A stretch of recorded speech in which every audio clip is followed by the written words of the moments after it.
Fala, povo santo! Sejam bem-vindos ao Alegria do Amor Podcast, um momento muito especial de encontro, de conversas, no entorno da mesa, onde a gente vai falar sobre vida de oração, caridade e alegria no amor. E hoje, nesse nosso primeiro episódio, nós temos um convidado muito especial, que é Bruno Maia, nosso padrinho do podcast, e nós somos da Comunidade Católica em Adoração. Muito bem, gente. Boa noite. Uma alegria estar aqui. Começando esse projeto hoje. É forte, né? Ser padrinho de uma iniciativa que tem o poder de alcançar pessoas, alcançar corações. E vamos ver para onde Deus nos leva, né? Nesse papo ao redor da mesa hoje. Bom, estou aqui à disposição para a gente começar o nosso papo. Eu acho que é importante a gente dizer que Bruno é consagrado de Aliança da Comunidade em Adoração, é um dos cofundadores históricos da comunidade, formador dos servos permanentes da comunidade. Então, olha aí o privilégio que é ter você conosco hoje, Bruno. Muitos títulos, né? Mas eu acho que o mais importante do que tudo isso é a fraternidade que a gente tem, né? A alegria de ser comunidade, poder partilhar a vida uns com os outros. Deus foi dando algumas missões, não porque eu sou bom, nem porque tenho méritos, né? Mas foi o caminho, é o chamado que Deus faz para cada um de nós.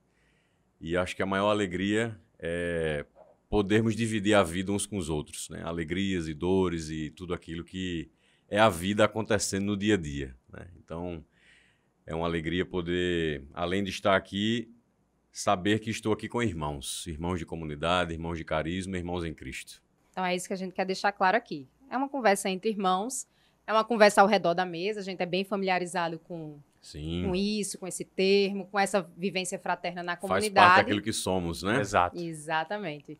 Então, vamos começar. Talvez nem todo mundo conheça tão bem Bruno, a gente conhece um pouquinho. Mas, Bruno, a gente queria saber como foi a sua caminhada. Sempre foi católico, nasceu em família católica, dormiu no banco da igreja, como é que foi isso? É um papo bom, né, para a gente se conhecer um pouquinho e também as pessoas ficarem mais à vontade e acompanhar a conversa. Deixa eu falar um pouquinho de mim, né? Acho que como a grande maioria das pessoas no Brasil, de uma maneira geral, a gente vem de uma família que traz noções de religiosidade para a gente, práticas de fé, né? No meu caso, da minha família, práticas da fé católica. Mas como boa parte das famílias, das pessoas, uma vivência de fé, digamos assim, um tanto superficial, fria em alguma medida, distante, vamos dizer assim, né? Minha família é uma família formada de pessoas tementes a Deus. Meus pais são tementes a Deus, são pessoas que têm fé, mas podemos dizer que a prática da fé, né, é algo mais assim, à distância, um pouco naquela coisa de segundo um critério próprio e não trago isso com um peso nem com uma negatividade, mas mais no sentido de dizer que eu me senti em algum momento da minha vida chamado a ir além do que foi aquilo que eu recebi em casa, né? Em casa recebi, além dos valores da fé, valores humanos extremamente importantes, né? Honestidade, justiça e diligência para fazer as coisas. Então recebi, né, essa criação com muito amor e com o amor humano na sua expressão mais pura, vamos dizer, né? Dentro daquilo que a humanidade carrega, né? Com virtudes e defeitos, né? E acredito que todo mundo, de alguma medida, está enquadrado, né? Nessa fala aqui. E então fui criado nesse contexto familiar. Engajado em alguma paróquia? Não, nossa família não era engajada em nenhuma paróquia. Eu fui batizado, fiz primeira comunhão no colégio, né? E acho que isso por si só faz com que a gente... Morou sempre em João Pessoa, Bruno? Sim, minha vida inteira eu morei em João Pessoa.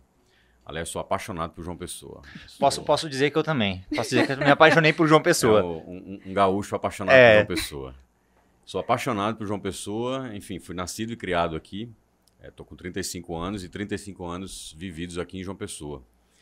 E acho que essa coisa de fazer primeira comunhão no colégio deixa a gente assim um pouco sem a possibilidade de se engajar numa comunidade de fé, numa paróquia, enfim. Aí eu simplesmente era uma realidade que eu não conhecia, a vida da igreja, a vida pastoral e o que existia dentro da estrutura de paredes da igreja. Era uma coisa que nunca me foi apresentado isso. A catequese bem limitada. A catequese ali que vivi na escola, né?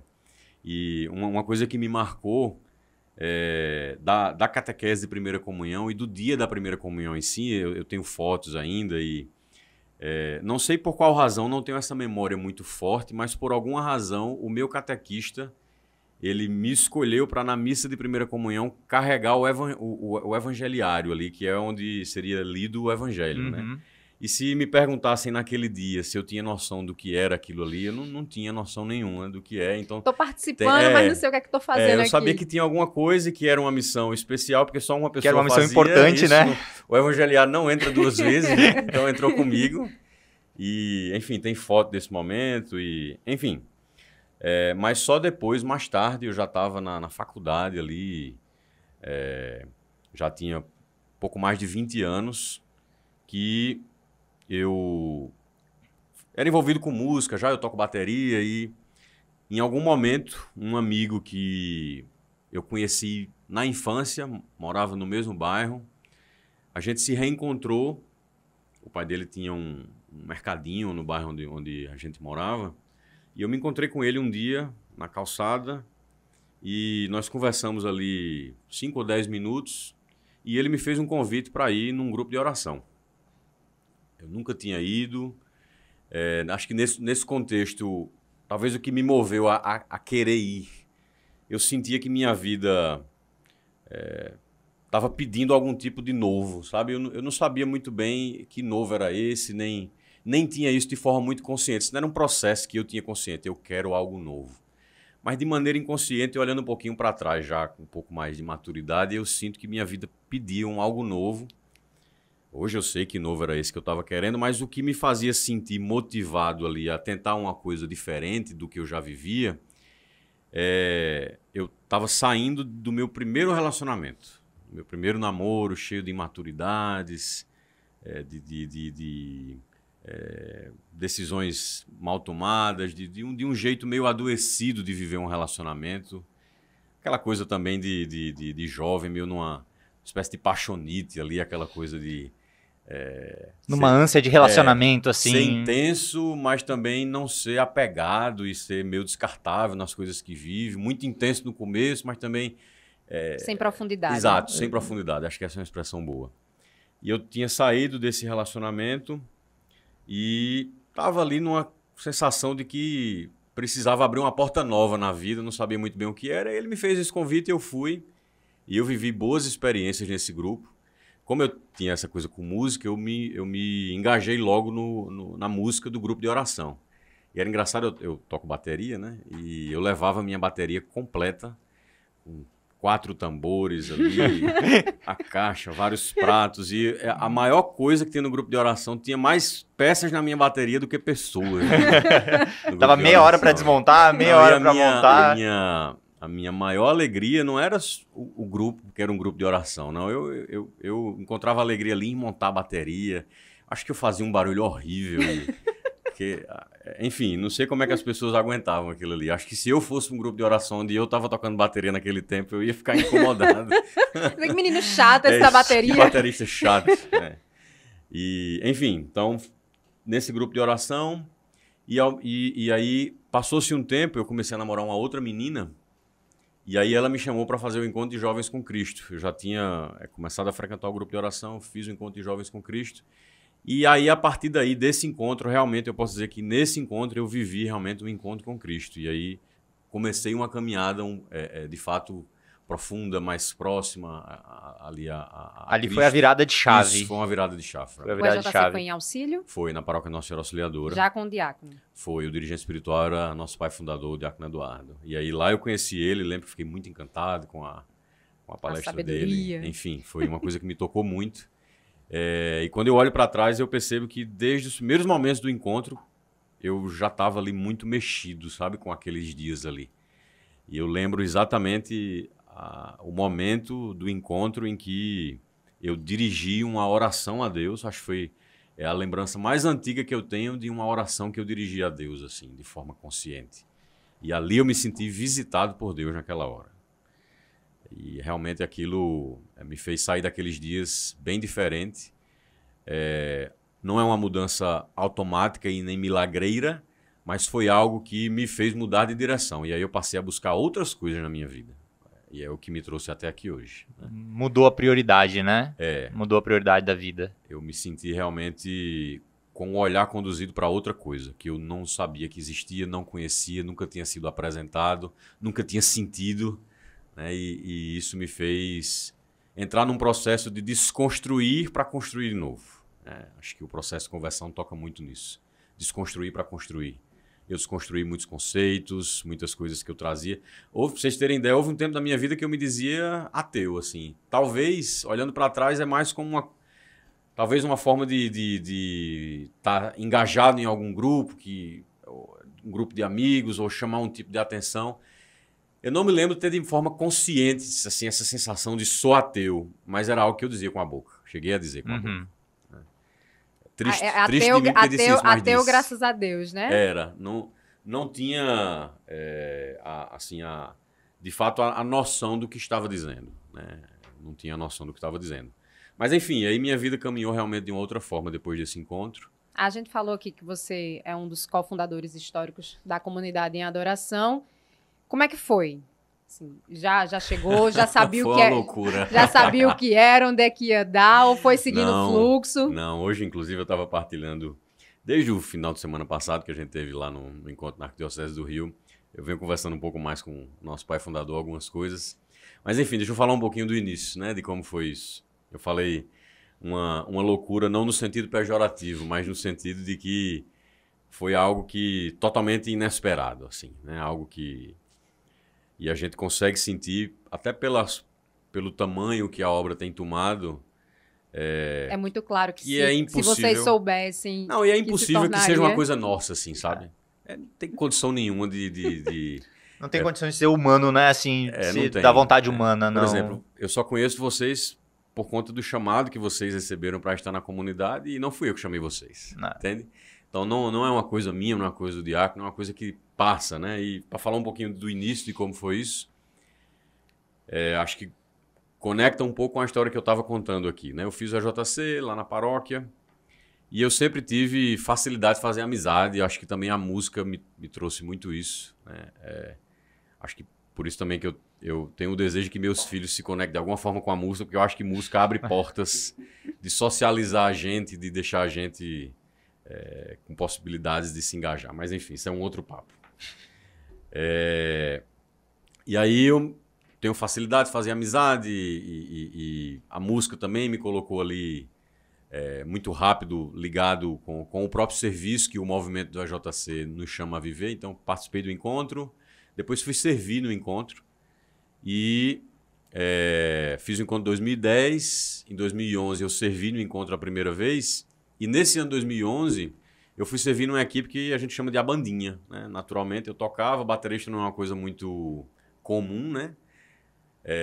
E aí fui chamado para servir na bandinha e fui tocar bateria na bandinha. E num dos momentos do encontro, que a gente ia tocar com a banda completa ali, que coincidentemente é o mesmo momento que... no ano anterior, quando eu fiz o encontro, foi esse momento que eu me senti tocado por Deus. E aí, nesse momento, a gente ia tocar uma série de músicas para favorecer um momento ali de oração. E uma das músicas era de um CD que o Diácono Eduardo, que é o nosso fundador da comunidade, estava gravando com o Diego Chacon, que é o cofundador da comunidade. Eles já estavam no final da gravação. Estavam ensaiando para fazer o lançamento desse CD. E aí a gente ia, nesse momento do encontro, tocar uma das músicas desse CD, que chama-se Eu Não Quero Mais a música. Uhum. Se eu não me engano, é a faixa 7 ou 8 do CD. E o áudio que eu tinha recebido era um áudio sem voz, um áudio assim, com não muita qualidade. E aí nos propuseram ir ao ensaio do ministério que estava ensaiando para lançar esse CD, que estava no final da gravação, enfim. E eu fui no ensaio. Fui com também uma irmã nossa de comunidade, que na época fazia parte da mesma equipe que eu, Luciana Paiva, esposa de Arthur. Uhum. Ela ia cantar essa música. Então fomos eu e ela para o ensaio. E aí estava lá o Diácono, estava lá Ramon, que é também cofundador histórico, estava Pedrinho, enfim, estava bastante gente da comunidade, né, que era ali do início do Ministério em Adoração, que foi o que deu origem à comunidade. E eu participei do ensaio, escutei, né, e o que era para ser só esse ensaio, no final do ensaio o Diácono me convidou para vir novamente, e aí ele, do jeito pescador de homens dele, se aproximou de mim ali, e aí eu fui ficando, e em um momento ele me chamou para se juntar ao ministério para tocar percussão. Não foi nesses primeiros momentos, mas eu fui uma vez, fui duas, fui três. Eu lembro que pouco tempo depois que eu já estava no ministério, a gente conversou um pouco sobre isso, e ele me chamava nessa época de ratinho, porque ele disse que eu chegava sem ser percebido ali, ia ficando. Aí, pronto, aí fui e fiquei, estou aqui até hoje, né? Então, esse foi o meu contexto da minha chegada, vamos dizer assim. Mas o processo da comunidade, ele foi acontecendo depois, né? Eu cheguei, era Ministério em Adoração, e a gente começou a conduzir algumas adorações, era chamado para alguns eventos em paróquia e fazer momentos de espiritualidade. O diácono ia, conduzia. Aliás, as adorações conduzidas pelo diácono, mesmo antes do processo de, digamos assim, de volta dele à espiritualidade carismática, sempre foi algo muito, muito profundo, né? Mesmo no auge do ceticismo dele, a adoração era sempre muito mística com ele. Nunca era uma coisa assim superficial, fria, né? Nunca era mais do mesmo. Não era só o rito, sabe? Não que o rito seja uma coisa vazia, pelo contrário, o rito é uma coisa que tem muito valor e importância. Mas ele sempre trouxe uma mística ao rito, uma mística diferente. E com certeza isso já era a semente do carisma da comunidade em adoração. E nesse contexto de ministério, o ministério foi crescendo e pessoas foram chegando, e aí a gente colocou... Não, vamos então colocar um grupo de pessoas para interceder quando o ministério for para as suas missões, de conduzir esses momentos de espiritualidade. Então, se formou um grupo de intercessão junto ao Ministério de Música. Não, então a gente precisa fazer formação com esse grupo. Aí, precisa de um lugar, então vamos se reunir na garagem da casa do diácono. E a gente começou a se reunir na casa dele. E aí, pessoas foram participando desse processo e chegava e gente ia visitar nossas reuniões. Pessoas iam, pessoas vinham e ficavam. Até que houve um momento que a gente assumiu uma missão fixa numa comunidade aqui de João Pessoa chamada Comunidade Maná. O diácono inicialmente foi designado para assumir esse dia que tinha lá, que era na quinta-feira, uma adoração com bastante gente. E depois de um tempo, o Ministério em Adoração chegou para participar também desse momento. Eu lembro que nessa época Ramon estava morando fora, então eu estava não na função de percussionista, estava ali na função de baterista, então eu fiquei um pouco mais de um ano tocando bateria no ministério. E a gente tinha adoração na quinta e fazíamos reuniões na terça, na casa do diácono.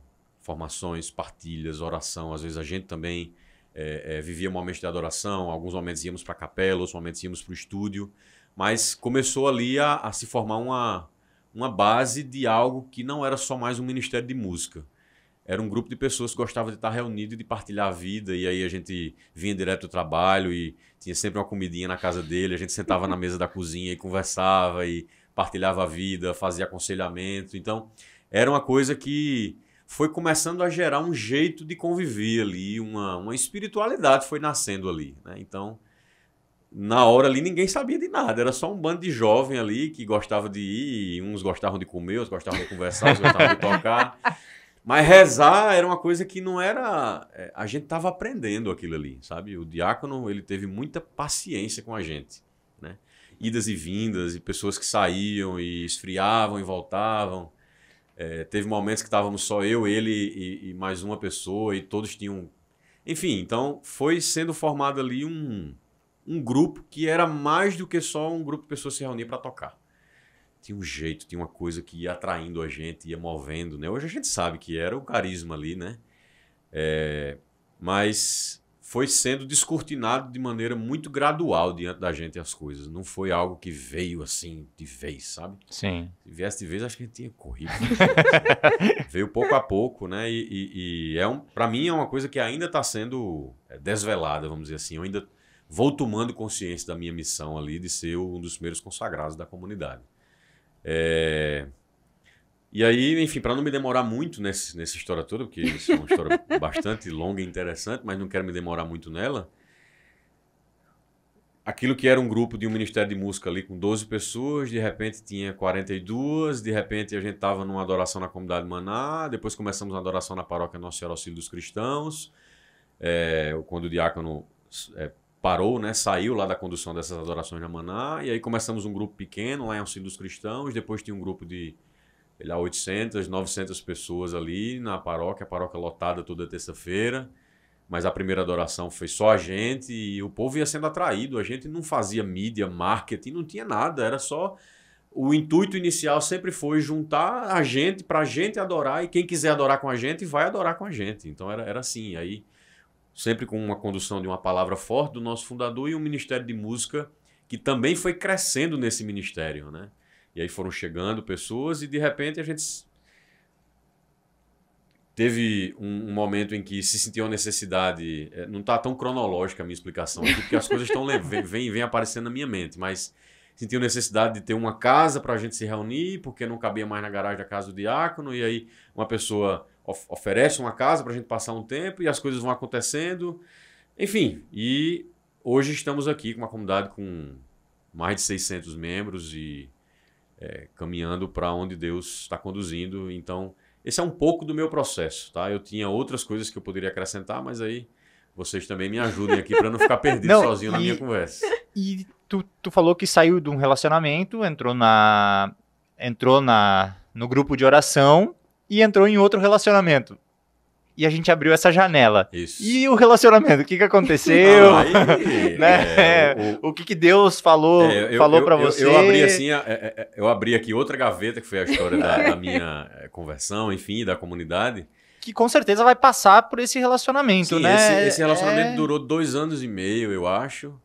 E aí nós não continuamos. Né? Depois eu passei por outros relacionamentos ainda. Né?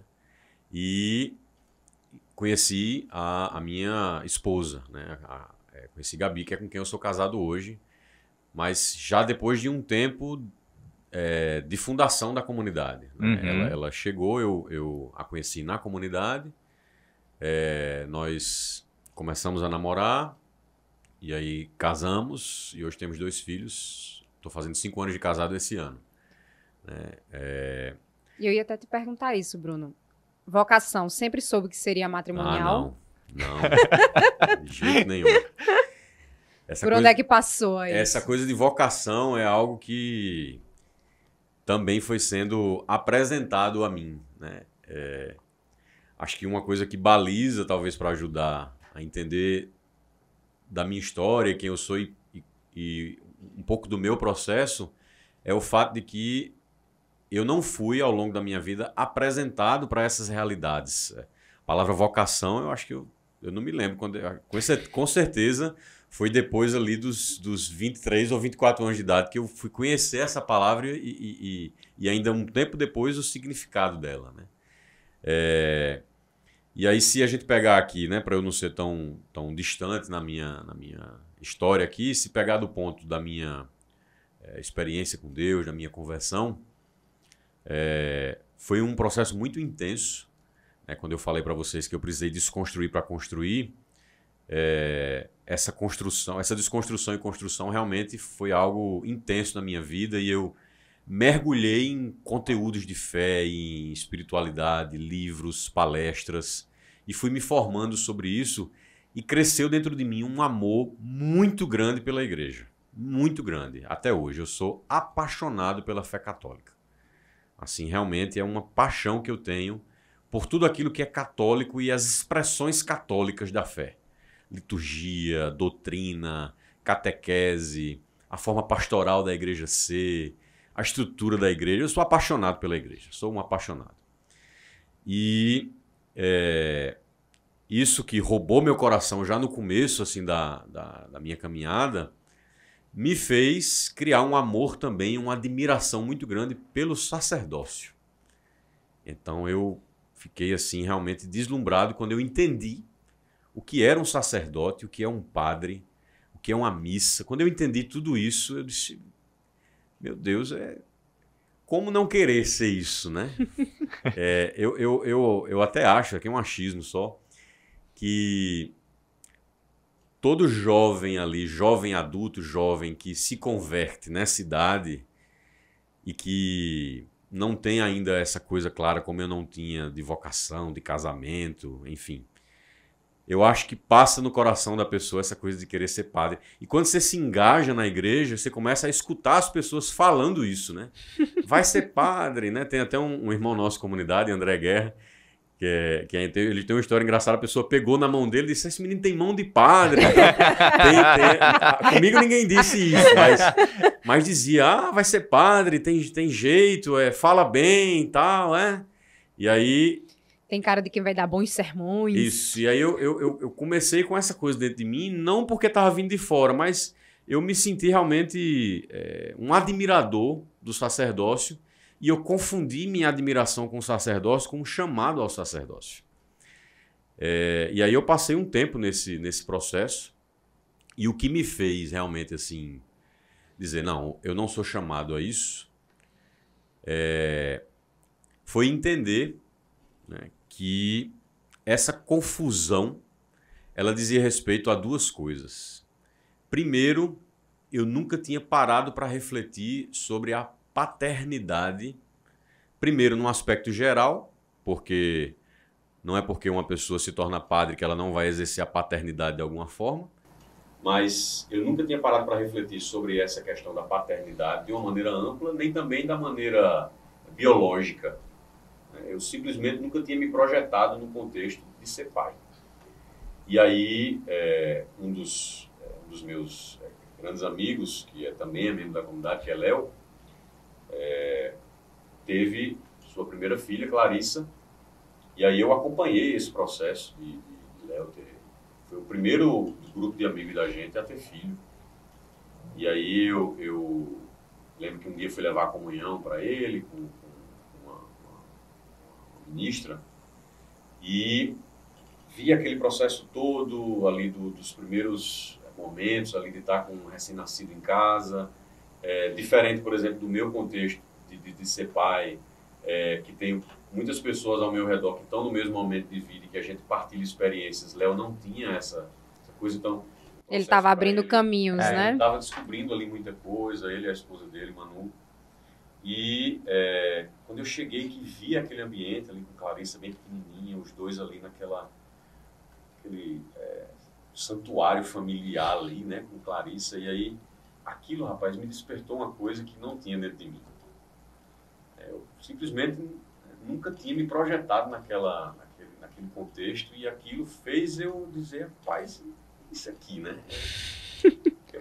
Eu quero isso pra mim. E essa vocação, né? Então houve esse momento, e aí houve uma outra coisa também no discernimento de vocação como um todo, que foi, e aí num momento de oração, eu tinha viajado, eu estava em Roma, estava hospedado numa casa dos jesuítas lá em Roma, Colégio São Roberto Bellarmino. Tinha viajado só para Roma, fui recebido lá por um padre Tuta. E fui à capela algumas vezes, fui turistar em Roma, mas aí estava fazendo um turismo ali também de experiência de discernimento, sabe? Estava numa casa onde tinham mais de 100 padres do mundo inteiro. E aí participei de... Estava bem acompanhado. Estava bem... Padre do Egito, padre do Japão, tinha padre de todo canto, todos jesuítas. E em um momento de oração na capela, depois de ter feito um aconselhamento com um outro padre, muito sábio ele, não me lembro o nome dele agora, e conversei bastante com ele, abri bastante meu coração, trouxe muitas coisas da minha história, e aí ele me deu uma série de direcionamentos no sentido de pense por aqui, reflita isso, será que isso não pode ser aquilo e tal? E aí depois daquela conversa, que foi uma conversa que demorou umas 2 horas, eu fui para a capela rezar. E fiquei lá mais umas 2 horas rezando na capela, não tinha ninguém na capela, uma capela pequena, estava bem de frente, sentado diante do sacrário, o sacrário estava fechado, a capela meia luz. E aí comecei a rezar, rezei. E de uma forma assim natural e espontânea, como são as coisas de Deus, né?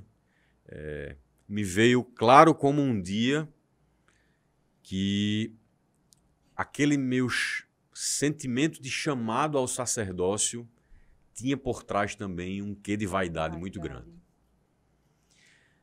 E aí foi uma purificação que esse momento me fez passar, né?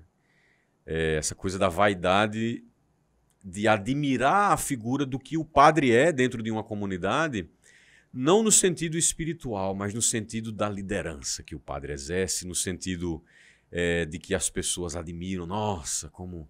Né, e todo mundo gosta do padre, todo mundo cuida do padre, todo mundo o padre para cá, o padre para lá. E eu fui seduzido também por esse aspecto, né? E me faltou o que é importante para a vocação, que é amar o sacerdócio e não a figura do sacerdote em si, sabe?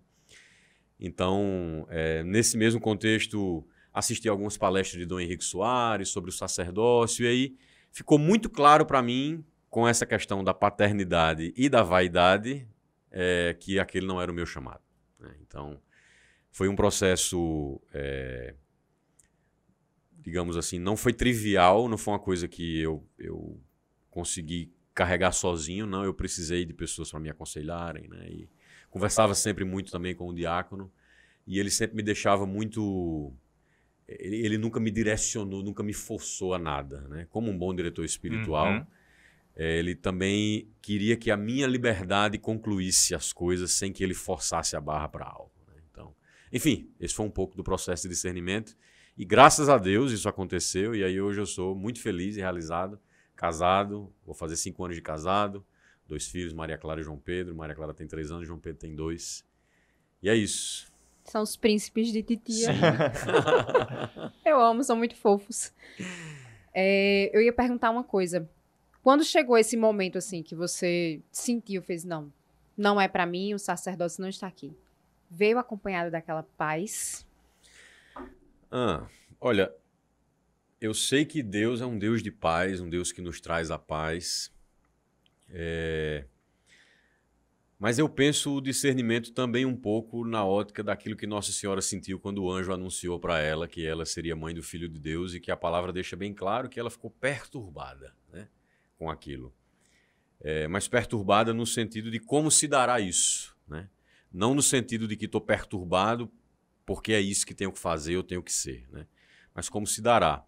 Então, eu tenho um quê muito prático no meu estilo de ser das coisas. Então, uma vez que eu entendi, não houve não houve um transtorno, mas também não estava em busca de um sentimento de paz. Eu simplesmente tive uma clareza de que aquilo era o caminho a partir de todo um processo de reflexão e oração. E quando entendi, já parti para ir em busca daquilo que era o que eu tinha decidido que queria para mim. Então, assim, não me lembro de ter buscado uma sensação de paz interior, né? Eu acho que eu fiquei mais como Nossa Senhora, diligente em relação ao que eu queria, e não buscando mais elementos para fechar o discernimento. Para mim tinha ficado claro, sabe? Especialmente por conta dessas duas coisas, né? O desejo da paternidade biológica e esse olhar de que o que me atraía, na verdade, era a vaidade, não propriamente o servir, né? Eu acho engraçado, assim, que, dadas as devidas proporções e as realidades de cada um, a gente meio que passa por todos esses processos, né? Eu, bem mais tarde do que você, acabei passando por isso também. Quando eu entrei na comunidade, e a comunidade já estava se estruturando melhor ali para a questão do Instituto Oblatos, né? Ainda não existia, a parte celibatária, né, da comunidade. Então, ela já estava mais ou menos orientada. A gente já sabia quem eram esses irmãos, para onde eles deveriam seguir. E que esse era um caminho possível, né? Isso. E como eu vinha de uma realidade onde os meus relacionamentos não davam certo, eu comecei a cogitar a possibilidade também. Será que é isso que Deus quer para mim? E fiquei ali naquela... Senhor, é isso? Senhor, não é? E começam a vir algumas palavras, algumas orientações, a gente... E se encontrar um perfil daqueles intercessores que a gente não gosta muito, que é aquele que diz, Deus está me dizendo que você tem que ser isso, né? Não, graças a Deus, Não, Que a não, gente não tem que ser nada que os outros Não dizem. cruzou. Deus vai falar no nosso coração, né? não cruzou meu caminho nenhuma dessas. Mas eu mesmo me colocava nessa situação de Deus, estou aberta, né? Já entendi que do meu jeito não dá certo, já tentei fazer tudo do meu jeito, como eu quero, na minha vontade, no meu tempo, Quebrando a cara. quebrando a cara, e vi que não dá certo. Senhor, é por aqui que o Senhor me quer? E fiquei. Aí veio pandemia, a gente acaba se afastando da comunidade, faz todo aquele rearranjo para se reorganizar, lives, né, transmissão das celebrações, tudo. E uma das lives, para você ver, uma das lives que aconteceu, um momento muito simples. Ramon aqui em João Pessoa, Diego Holanda lá Eu em lembro dessa live. Estava em Manaus, eles Tava saíram em de Tefé e Manaus. foram para Manaus. E eles começaram a tratar sobre paternidade responsável. E eles numa conversa muito simples, algo muito fluido. E Ramon, ele falou uma coisa que era mais ou menos assim, que os filhos que Deus tinha dado a ele tinha muito claro isso, que não eram deles, mas era uma alma que Deus estava dando a eles, com a responsabilidade de que essa alma um dia voltasse para junto de Deus. Na hora que eu ouvi isso, me veio assim, e aí por isso que eu te perguntei da paz, porque Uhum. ao mesmo tempo que veio o choro, o pranto, veio a sensação assim, é isso. Eu não tive isso, mas se Deus me confiar uma alma, é isso que eu quero ofertar a ela, que ela volte para junto de Deus. Então assim, para mim veio muito claro nesse momento. Escutando o que você está falando e talvez trazendo um pouco mais de luz para o meu momento, o que eu posso dizer é que, com certeza, após esse momento de decisão ali, de vocação, eu me tornei uma pessoa mais apaziguada em mim mesmo. Aí, com certeza. Até a forma que eu entrei num relacionamento foi diferente, sem uma sensação de, sei lá... De atropelo, assim, de ir exatamente. atropelando o relacionamento, né? Exatamente. Que é aquela Exatamente. sensação de tu querer avançar passos Exatamente. num namoro que não há necessidade. Tu precisa primeiro se Exatamente. conhecer, né? Primeiro compartilhar momentos, viver momentos, né? Essa é a Perfeito. forma como você constrói tudo isso, porque aí ele veio e se aproveitou, né, desse momento que eu tomei a minha decisão. Nós já éramos amigos, eu partilhei com ele, e ele até se surpreendeu. Ele fez, não, mas você tinha alguma dúvida de que essa não era a sua vocação? Eu falei, não vou mentir, não. Eu acho, assim, me coloquei aberta à vontade de Deus. Isso é uma coisa boa, a gente se deixar disponível, né? Eu me coloquei aberta à vontade dele. Seja o que for que ele queira pra mim, eu quero.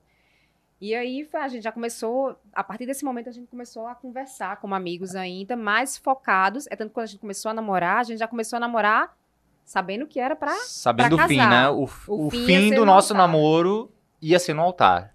E deveria ser assim com todo namoro. Exato, né? né? Não digo em relação ao fim no altar, mas em relação ao fato de que se namora com o propósito de se um dia, né? Exatamente. O namoro não tem o propósito de A ser um gente passatempo conversava- só é na isso, vida. a gente Exatamente. conversava muito sobre A gente isso. fala- a gente tem falava mais muito sobre idade isso. pra estar... É pra perder tempo, tá sabe? perdendo tempo, Vamos passando perder tempo tempo, passar aqui. um tempo. Não tem lógica, né? E é claro que quem está escutando isso a gente falar tem que ter a consciência que existem as fases da vida, então também uma coisa é um namoro que se vive muito jovem, né? Outra coisa é um namoro que se vive já com um senso de maturidade diferente, mas é importante que tudo na vida tenha propósito, né? E que as Exato. coisas não sejam só um fazer por fazer, né? E o namoro é também um tempo bonito da vida que se precisa se encher de significado e de propósito, né? Porque senão a gente corre o risco de ou perder tempo, ou perder o tempo do outro, ou usar o outro só para satisfazer a si mesmo, o que não é uma coisa legal, né? E aí, enfim, mas também precisei de um tempo na vida para entender e para descobrir isso. Por isso que falei que quando passei por esse processo, me tornei uma pessoa mais apaziguada em mim, assim, com aquela sensação de agora sei melhor o que quero, e quando a gente sabe o que quer, a gente fica mais em paz, né? Então, nesse sentido, eu posso dizer sim que houve essa paz, né? Não, quando você me perguntou, eu levei mais para uma questão sentimentalista, sabe? Sim. O sentimentalismo aqui, né? Porque se eu pudesse falar um pouquinho só mais sobre essa questão do processo de discernimento, não o meu, mas de discernimento de uma maneira geral, às vezes eu me preocupo, até pelo fato de ser formador na comunidade, acompanhar pessoas, de que a gente romantize demais o que significa discernir, sabe? E esperar que caia de Deus escrito o que você tem que fazer. Quando que, na verdade, tudo que Deus quer é que o homem e a mulher, com a sua liberdade em Deus, decidam, né? Então isso é uma coisa muito importante, e aí entra a intimidade com Deus, a oração, né? Também a oração dos irmãos. Eu falei naquela hora, intercessor e tal. É importante que o irmão reze por nós para ir ajudando a confirmar aquilo que Deus vai colocando no nosso coração, né? A vontade de Deus, ela vai ser brotada em nós a partir daquilo que são os desejos do nosso coração.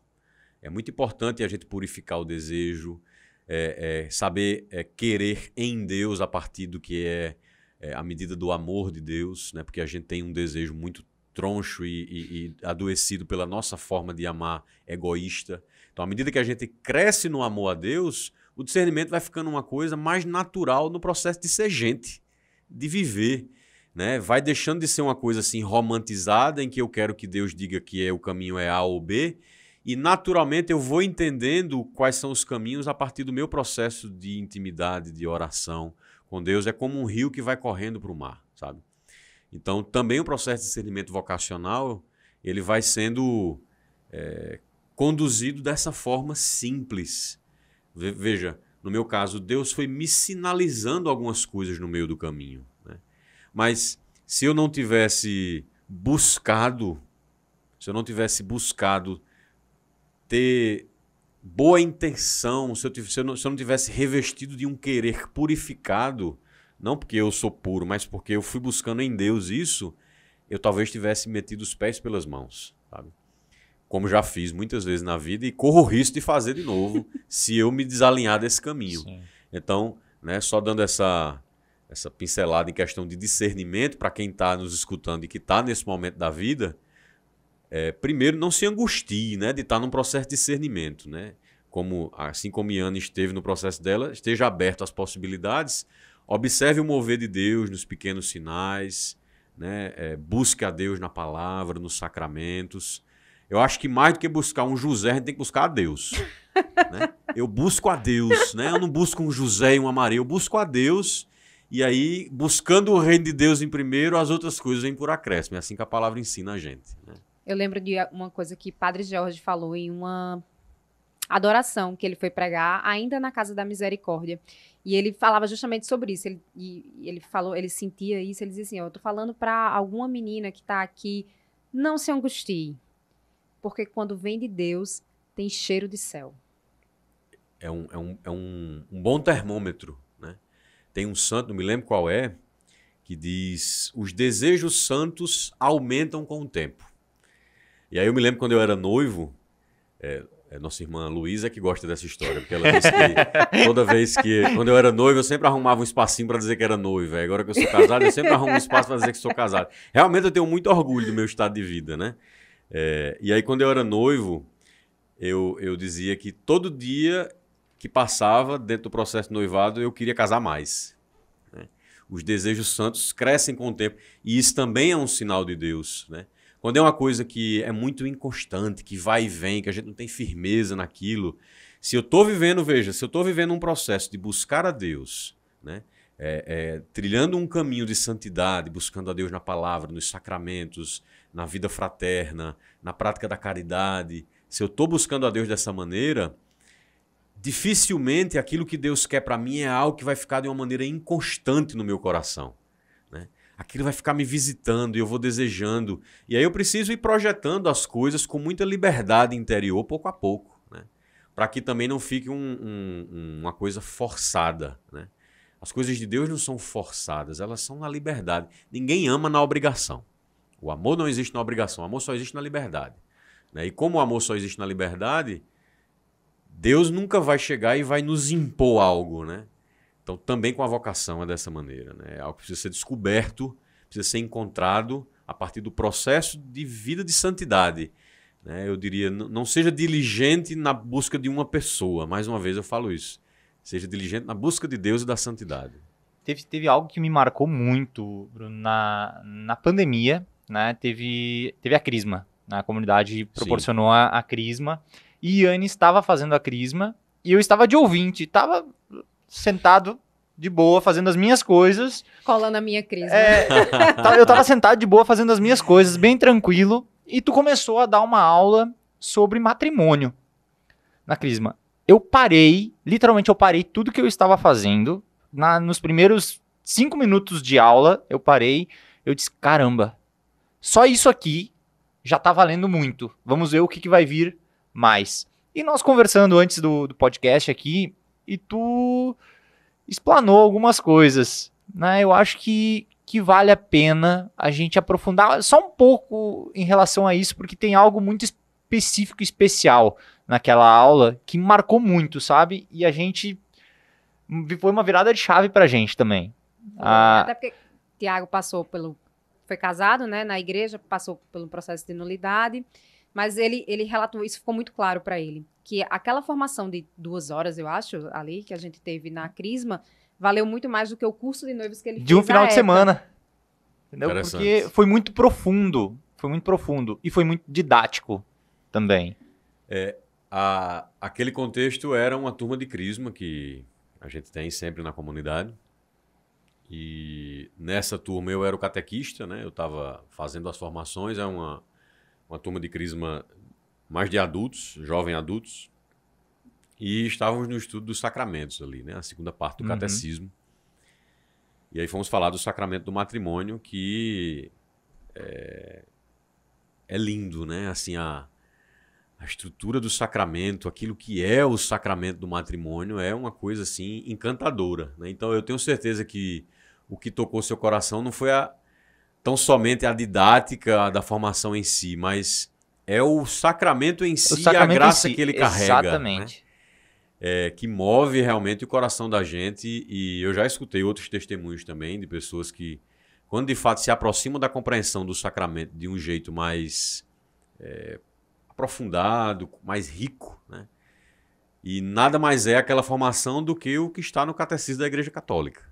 Eu não fiz nenhum malabarismo, não fiz nenhum malabarismo retórico, não trouxe nada assim não fiz nada além Tá de escrito. Trazer os parágrafos do catecismo e preencher um pouco aquela compreensão de algumas explicações que tentam aproximar o que está escrito de talvez de palavras que cheguem ali de um jeito mais simples. Não que o catecismo seja simples, mas especialmente para quem não tem costume de ler, às vezes a conexão não é imediata, né?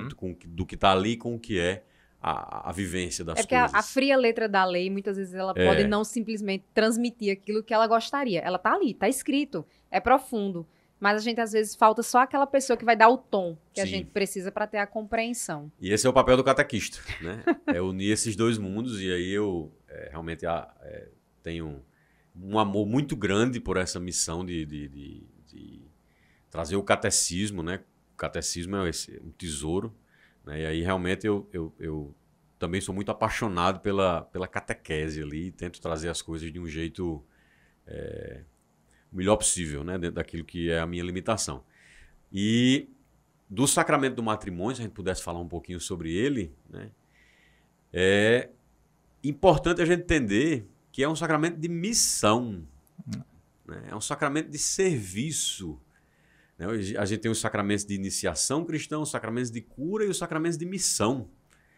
E isso por si só já é uma grande lição, porque muita gente busca o casamento, busca o sacramento do matrimônio, não nessa dinâmica de assumir uma missão, mas na dinâmica de querer, talvez, realizar-se, encontrar alma gêmea, encontrar a felicidade.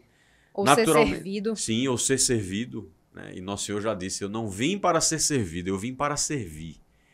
Né? E como diz, é atribuída a Santo Agostinho essa frase, quem não vive para servir, não serve para viver. Eu não tenho certeza se a frase é dele, mas é atribuída a ele. Tá na conta dele. Tá na conta dele. Como disse Hamilton, se a gente não sabe de quem é, de que é de Santo Agostinho, que a chance de acertar aumenta muito. Ou de Agostinho ou de Tomás de Aquino. Mas, enfim, se não for dele, é uma frase que carrega uma sabedoria, de todo modo. né? E o sacramento do matrimônio ele vai colocar a gente nessa dimensão, né? Que é a dimensão da cruz, né? A dimensão da cruz não só na dimensão dolorosa, mas também na dimensão gloriosa que a cruz nos encaminha para, né? A dinâmica de morrer para viver, a dinâmica de morrer para ressuscitar, de dar para receber, né? Então, mesmo que a gente não espere, né? Como diz a Sagrada Escritura no livro do Atos dos Apóstolos, a maior alegria em dar do que em receber. E a dinâmica do matrimônio é essa, e o sacramento nos conduz para isso. Então, saber disso é uma coisa extremamente importante, e eu penso que as pessoas chegam ali naquele contexto da catequese sem essa dimensão, muitas vezes, né? E aí, quando começam a escutar, né, a beleza desse sacramento que nos coloca na dimensão do serviço, que ali na própria estrutura do sacramento, a gente vai entendendo que, diferente dos outros, que a igreja ministra, a igreja não ministra, a igreja só é uma testemunha é só uma dele. testemunha. Quem ministra são os noivos, né? Um dá o sacramento ao outro e, como o nosso pai fundador sempre diz nos casamentos que ele assiste, depois que tem ali o momento dos votos, do consentimento, ele sempre diz uma palavrinha que é mais ou menos assim, que é de palavras simples que as coisas são feitas ali. E, de fato, o casamento acontece a partir do consentimento, de você dar aqueles 3 sims ali e depois de dizer: eu, Bruno, te recebo, Gabriela, como minha esposa, te prometo ser fiel, amar-te e respeitar-te na alegria e na tristeza, na saúde e na doença, por todos os dias de minha vida. Pronto, e quando eu digo isso para ela e ela diz isso para mim dentro daquele momento, nós estamos casados.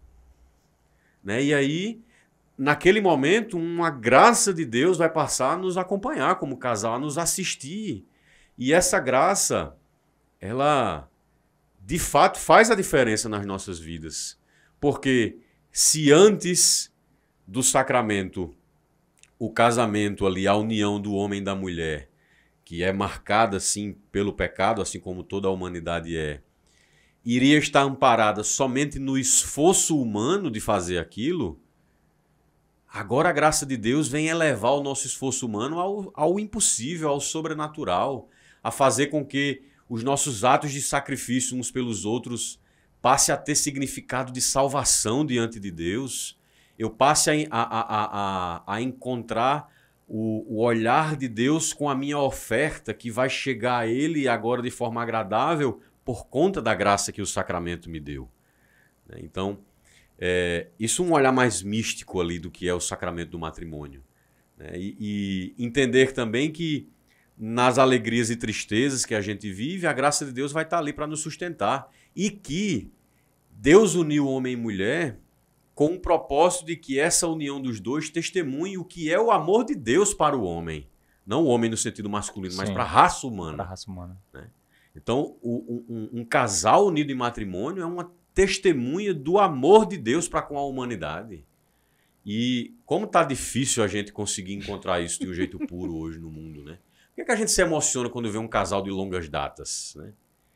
Porque está cada vez mais raro a gente encontrar a fidelidade, né? Eu convivo com pessoas fora do contexto de caminhada, de fé, e eu percebo, eu assisto como é comum as pessoas quererem testar se dá certo primeiro. Eu entendo de onde vem essa mentalidade, mas eu tenho uma visão um pouco diferente dessa. Sem querer ser crítico, nem dizer que A ou B está errado, mas só trazendo uma reflexão sobre esse jeito de tentar fazer as coisas, sabe? As pessoas buscam testar se dá certo. Então é assim, vamos morar juntos para a gente descobrir se a gente consegue ser casado mesmo ou não. Né? E aí, eu penso que quando você entra dessa forma, você sempre deixa a vassoura atrás da porta.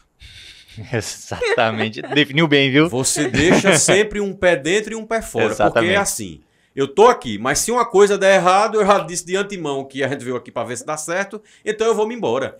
E isso faz com que eu me distancie do que é o amor.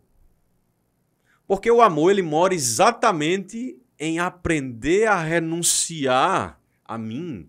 O amor mora na contrariedade do que eu vou renunciar a mim para ir ao encontro e servir ao outro. Esse encaixe que quando eu entro sem essa mentalidade de ver se vai dar certo, eu me vejo mais impulsionado a fazer, porque estou aqui, dei um sim, sei que é um sim para a vida toda, né? E que parece uma coisa impossível, mas o nosso Deus é um Deus do impossível. E aí, para que aquilo não pareça um fardo impossível de carregar, né? Vão haver os encaixes humanos, mas jamais eu deveria estar entrando com essa consciência de que se eu for contrariado numa coisa que eu acho que é o que não deu certo, porque é assim, vamos ver se vai dar certo. Mas o que é não dar certo? Pode ser uma coisa para você, pode ser uma coisa para mim, pode ser que o simples fato de, sei lá, eu me desgastar porque a convivência com aquela pessoa me dá raiva porque aquela pessoa é bagunçada, então eu me chateio porque aquela pessoa é daquele jeito, é bagunçada, então não deu certo, realmente, nosso casamento não está dando certo porque eu simplesmente não quero gerar um encaixe, que é só o amor que nos faz viver esse encaixe, e vou embora. Então, essa forma de pensar, ela é diferente daquilo que o Evangelho nos chama a viver. Tá? É diferente. Quem quer viver realmente dentro do que é a dinâmica do matrimônio, daquilo que Deus pensou para a união do homem e da mulher, vai precisar entrar nessa dinâmica do renunciar a si, né? Que essa forma de fazer hoje, de vamos ver se vai dar certo, pode ser até que dê certo, pode ser que tenham pessoas que chegaram e têm casamentos que deram certo, estão unidos, até, vamos dizer assim, mais bem casado do que outras pessoas que têm o estereótipo da fé ali. Não é esse o meu ponto. O meu ponto é que essa mentalidade, ela já me faz começar de um jeito que não é na dinâmica do amor de Deus. Essa lógica que está muito comum hoje em dia, não? Se casar, se não der certo, separa. Isso. Eu penso sempre assim, que se você já começa assim, você já está, assim, no mínimo disposto a não tentar fazer dar certo. Sim. Isso é muito ruim. Isso. É algo que a gente conversava muito quando a gente começou a namorar, sabe, Bruno? E a gente falava muito sobre isso. Muito, porque ambos tiveram um passado, né? Uma vida passada que se envolveu em vários relacionamentos e tudo mais. Então nós direcionamos o nosso namoro para nos conhecer, rezar em cima disso, né? Ter a direção espiritual do pai fundador, do diácono. A gente foi conversar com ele para buscar os melhores caminhos para a gente seguir e terminar o nosso relacionamento no altar, lá no altar. E falando do matrimônio, eu lembro como se fosse hoje o nosso casamento, sabe? A presença do Espírito Santo lá naquele momento. O Espírito Santo lá, junto com a gente. Eu cheguei a quase lacrimejar aqui os olhos. Eu sendo eu, né? Mas... Não gosta de chorar, quase não choro. Chore, meu irmão. Chore. Mas o quão é importante começar certo já no namoro, sabendo, passando por esses passos, e no noivado, a gente ter esse estudo do matrimônio, sabe? Passar por um curso de noivos mesmo, de verdade, ler o catecismo, que é algo que abriu os olhos. Quando eu assisti, né, quando eu estava de ouvinte, abriu os olhos o catecismo. E tá perto de quem busca viver um casamento Exato. desse jeito. Olha, é tão importante para os jovens que estão nesse processo ter pessoas que inspirem esse jeito de viver, sabe? A gente tem tanto mau exemplo já, tanto contra-exemplo, né? Coitada da estrutura familiar, é tão massacrada no tempo de hoje, né? As pessoas já não querem mais ser família, já não querem mais ter filhos, já não querem mais casar. E aí, como é importante ter pessoas que testemunham isso com a vida. Nem precisa, talvez, conhecer com profundidade a doutrina, mas que tem essa intenção no coração de eu quero que o meu casamento seja testemunho do amor de Deus nesse mundo. Eu acho que foi até, não sei se foi nessa formação ou foi em outra que a gente teve da Crisma também. Você disse a frase de Chesterton, que eu ouvi pela primeira vez, né? Que ele diz assim, que a coisa mais extraordinária do mundo é um homem comum, sua mulher comum e seus filhos comuns. E assim, eu posso dizer assim, a nossa comunidade, graças a Deus, é muito fértil, né? Sim. como nos evangeliza. Ver essa construção familiar e ver famílias sendo famílias e ver os seus filhos. Vou até aqui falar uma coisa que eu assisto em toda missa.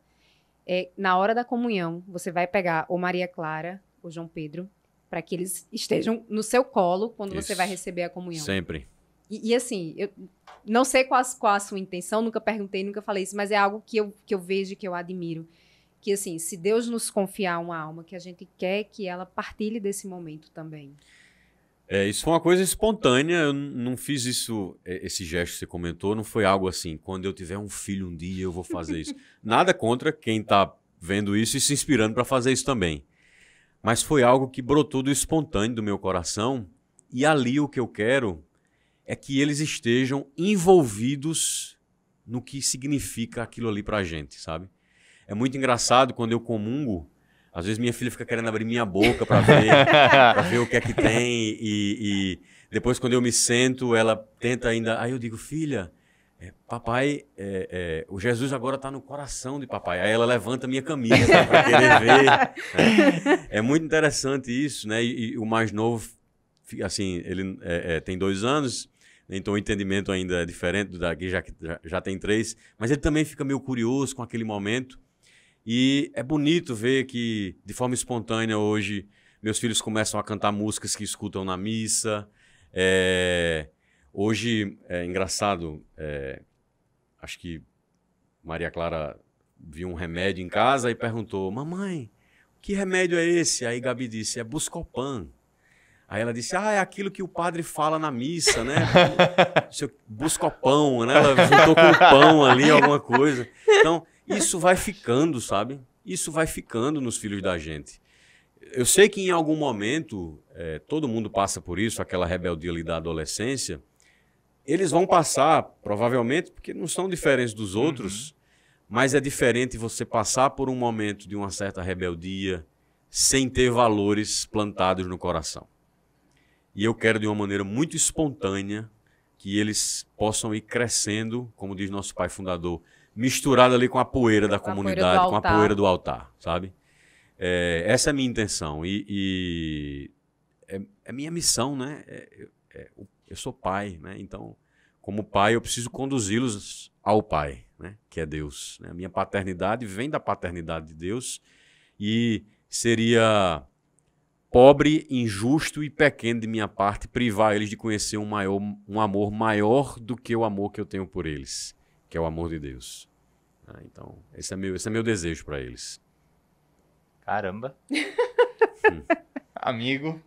Aí quando vocês me perguntam por que a gente se emociona, né, com as partilhas que a gente tem em comunidade, é por isso, porque a gente cresceu num ambiente onde a gente não teve, né? Pelo menos eu não tive. E ver isso, e ver pais, e ver mães que se preocupam em ofertar isso aos seus filhos. E assim, eu não estou querendo desmerecer os meus pais, eles também não tiveram. Né? Então, ninguém dá o que não tem. Exato. Ninguém pode ofertar aquilo que não conhece, ninguém pode amar aquilo que não conhece. Então, assim, eu conheço, eu tenho exemplos e eu sonho com isso. Se estamos sonhando o mesmo sonho, eu e Deus, eis-me aqui. E fizeram um voto no altar. Esse eis-me aqui já foi dado no altar. Foi dado no quando altar. Prometeu receber os filhos que Deus mandar e educá-los na lei de Cristo da igreja. Né? Então, esse é um dos votos lá que a gente faz. Um dos sims que a gente dá no altar é esse. E ficar aberto, né? Na hora que Deus quiser, Ele fará. Né? Se Ele quiser, Ele fará. E os filhos são realmente um dos maiores dons, né, que Deus nos dá. A experiência de ser pai me colocou diante da necessidade de procurar ser melhor para entregar a meus filhos um pai melhor, né? Uma pessoa melhor, para que meus filhos tenham a oportunidade de ter o melhor de mim. Né? E, naturalmente, é uma experiência também cheia das contradições das nossas humanidades. Não só a experiência da paternidade, mas a experiência do matrimônio em si, né? É importante a gente dizer que o sacramento nos dá essa graça, mas nós não ficamos livres da nossa humanidade pecadora e decaída. Né? Ela precisa, como uma ferida que está ali, ser cuidada e velada, porque vez por outra a gente se pega preso nos egoísmos e não livres na graça de Deus, dentro do casamento, dentro da criação dos filhos. Né? Há de se dizer também que viver a dois é de verdade um desafio. Né? E claramente precisamos dizer, nem todo mundo nasceu para casar. Exatamente. Nem todo mundo nasceu para casar. Né? E talvez essa fala liberte uns, deixe outros em crise, né? Mas é verdade, a gente tem que dizer a verdade. Conhecereis a verdade e a verdade vos libertará. E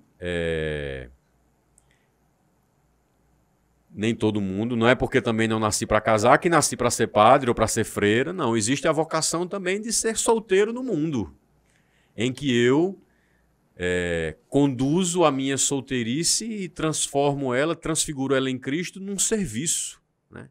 Conheço pessoas que fazem da medicina um serviço ao próximo e nunca casaram e exercem ali a maternidade e a paternidade através do seu serviço, né? E se vinculam a uma paróquia e são pessoas devotadas a cuidar, às vezes, da família ou cuidar de um doente da família. Então, estou dizendo isso porque, às vezes, a gente também se obriga porque é a convenção social. Né?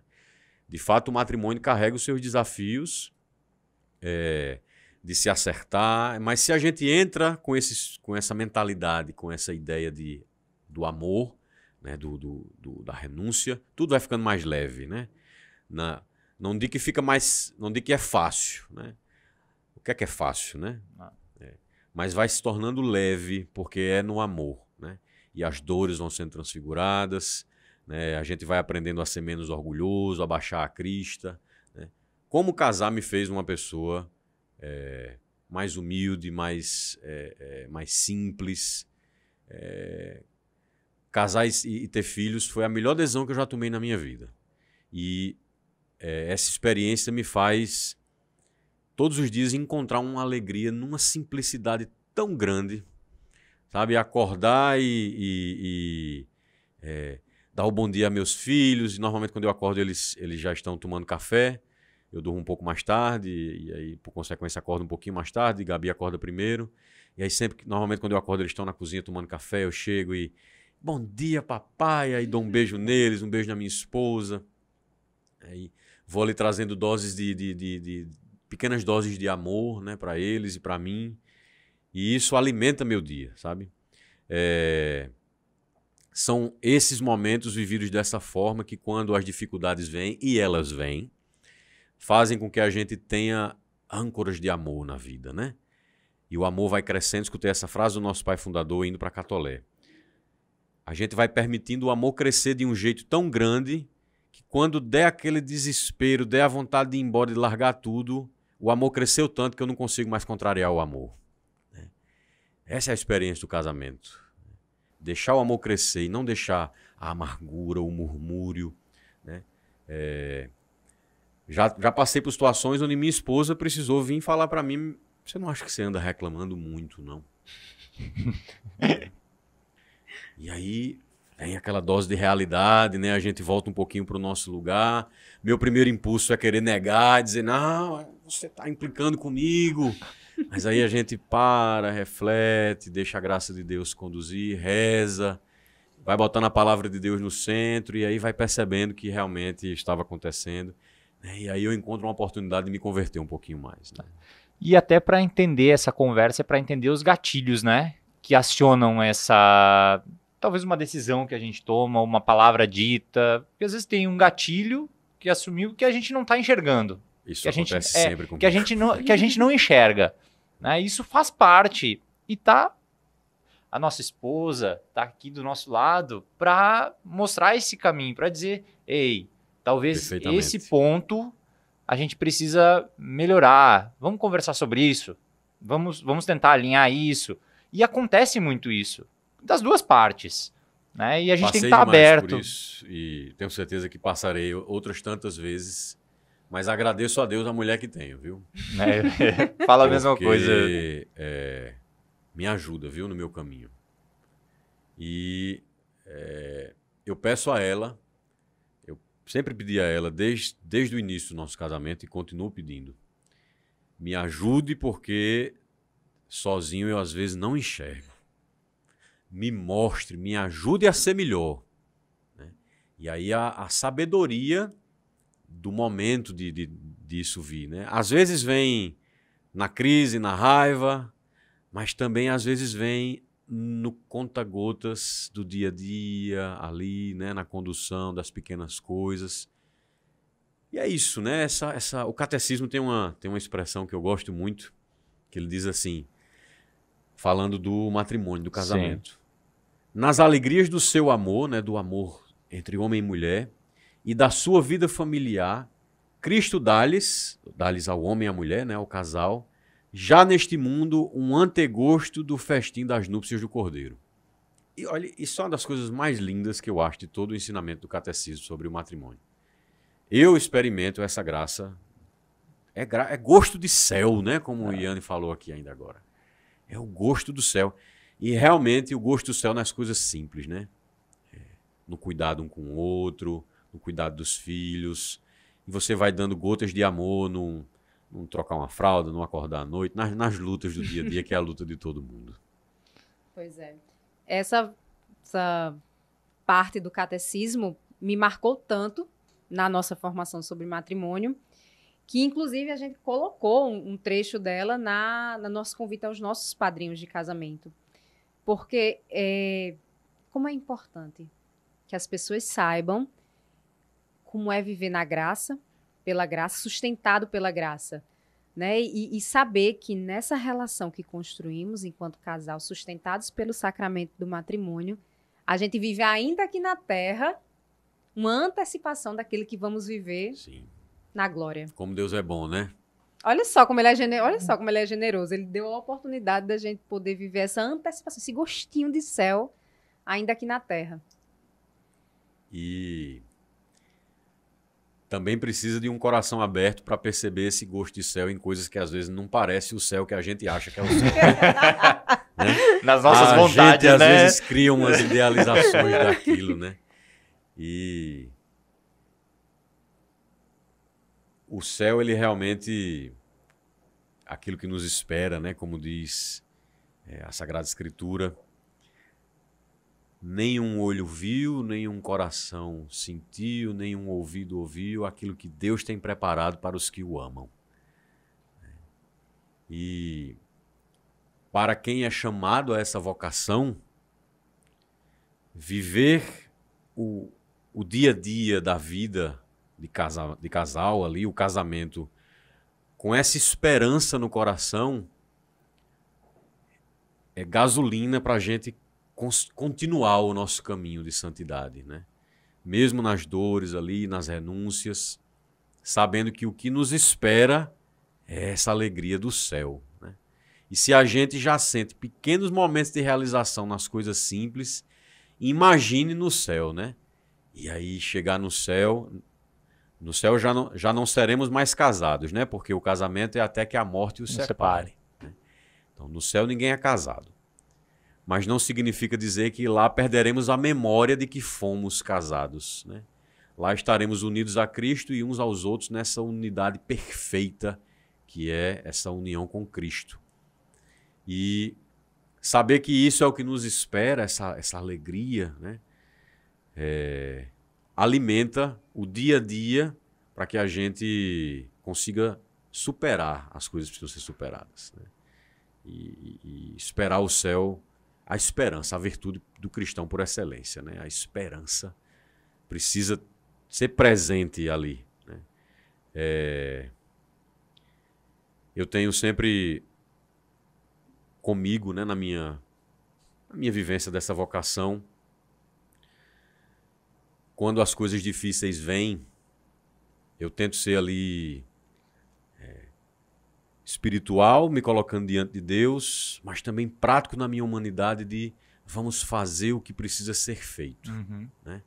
Então, enfim, situações que a gente pode enfrentar de dificuldade na criação dos filhos, fazer o que precisa ser feito e deixar a graça de Deus fazer o resto. É aquela velha história, assim, que o pessoal diz assim, que acha que esperar em Deus é ficar parado e deixar que Deus vai tomar conta, mas não, né? É estar em ação, é ser diligente, Está em movimento. é fazer o que precisa ser feito. Inácio Larrañaga, no livro Mostra-me o Teu Rosto, ele diz assim, que a gente tem que agir, não é ipsis literis a citação, mas ele diz algo assim, temos que agir como se tudo dependesse de nós e esperar como se tudo dependesse de Deus. Né? Então, fazer a nossa parte. Por que é que eu puxei isso? Porque no casamento cada um tem sua parte, seu papel. Né? Então, homem cumpra a sua função de homem, mulher cumpra seu papel de mulher, sua função de mulher. Né? Quando a gente deixa de cumprir a nossa parte, vai desgastando, vai ficando difícil, vai ficando pesado e muitas vezes é a partir daí que a coisa vai desandando. Né? Tiago tem uma frasezinha que ele sempre diz, né? Que no relacionamento todo mundo tem que dar 100% dos seus 50%. Exatamente. Tem que dar. Não tem como. Senão vai desandar. Desanda mesmo. Desanda mesmo. Desanda. Então, já estamos indo pro fim agora. E, Bruno, eu só tenho a agradecer, tá? Só tenho a agradecer pelo teu sim. Primeiramente pelo teu sim lá no início, tá? Como ministério em adoração, como o seu sim para começar essa caminhada. Tá? Que a gente vê que é vontade de Deus, isso, a tua caminhada. Nós fomos chamados em adoração porque nós fomos para em adoração. Né? Então, nós fomos chamados pelo carisma em adoração. Aí que brotou do nosso pai fundador, Diácono Eduardo. Então, é um privilégio muito grande ter você como nosso padrinho de podcast. Obrigado, esse foi o nosso primeiro episódio de muitos outros que estão por vir. Foi um chamado de Deus, realmente a gente sentiu no nosso coração ter esse podcast. A gente já tinha o Instagram e a gente levou para o pai fundador e ele abençoou esse projeto. Né? João Batista, né? Somos João Batista, né? De anunciar, né? Aplanar os caminhos. E com intrepidez, com ousadia no espírito. Né, estamos aqui nessa missão, faço minhas palavras de Tiago, agradeço pelo seu sim, se tem uma coisa que está sempre nas minhas orações, é essa gratidão pelo sim que vocês deram lá atrás. Eu não estaria aqui se não fosse o sim de vocês, se não fosse a entrega de vocês à vontade de Deus. Então, muito obrigada, meu irmão. Eu que agradeço, né, as palavras tão generosas de vocês. Estou feliz que a gente está dando início, né, a esse projeto aqui, o Pontapé. Foi uma conversa maravilhosa, me senti à vontade, né, aqui com Se irmãos. deixar, vai madrugada dentro. Tranquilamente. É só botar mais água aqui no meu copo que a gente vai. E dizer assim que Deus tem grandes coisas a fazer. Quando a gente dá o nosso sim e que a gente se coloca à disposição, mesmo como disse o Papa Bento XVI uma vez, lá no início do pontificado dele, mesmo nós sendo instrumentos insuficientes nas mãos de Deus, mas ele sabe agir com instrumentos insuficientes. Né? Me sinto, assim, instrumento insuficiente nas mãos de Deus, mas disponível, né, para que Deus me conduza na minha vida, como vem conduzindo. Então, a alegria toda minha de estar aqui, muito feliz. Estarei junto aí acompanhando os próximos episódios, talvez não mais aqui aparecendo, mas pensando, rezando junto, né? Contem comigo nessa missão, né? Estou assumindo isso aqui como uma missão, não como um título de honra, é o padrinho, não. Estou assumindo como uma missão, né? Para que a gente possa fazer desse projeto realmente algo segundo o coração de Deus e não segundo o que a gente acha que é o melhor. Vamos realmente nos doar para que, a partir daqui, almas sejam alcançadas, pessoas sejam alcançadas por essa palavra, por esse momento, de palavras simples. Né? Então, que Deus abençoe esse projeto que está iniciando hoje, que Deus abençoe essa disposição de vocês, esse sim que vocês estão dando.